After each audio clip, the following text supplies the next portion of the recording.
2024-এ তোমাদের last minute যে suggestion আমি গত ভিডিওতে শর্টে দিয়েছি, আজকে অমাধ্যম অনুমান এবং বচনের বিরোধিতা থেকে লাস্ট মিনিট সাজেশনের গুরুত্বপূর্ণ তোমাদের প্রশ্নগুলো বলে দেবো।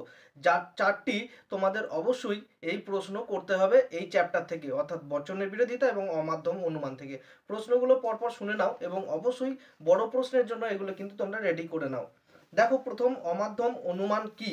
প্রথম প্রশ্ন হচ্ছে অমাধ্যম অনুমান কি, এর সাথে দৃষ্টান্ত সহকারে মাধ্যম এবং অমাধ্যম অনুমানের মধ্যে পার্থক্য ব্যাখ্যা করো। ঠিক আছে, এরপরের যে গুরুত্বপূর্ণ 2 নম্বর প্রশ্ন রয়েছে, বিবর্তন কাকে বলে, দৃষ্টান্ত সহ বিবর্তনের নিয়মগুলি ব্যাখ্যা করো। এরপরে আরেকটা গুরুত্বপূর্ণ প্রশ্ন রয়েছে, বস্তুগত বিবর্তন বলতে কি বোঝো, আর বস্তুগত বিবর্তনকে কি প্রকৃত বিবর্তন বলা হয়।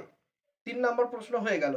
আর বচনের বিরোধিতা থেকে গুরুত্বপূর্ণ প্রশ্ন হচ্ছে, বচনের বিরোধিতা বলতে কি বোঝো, আর বিরোধিতার শর্তগুলো কি কি।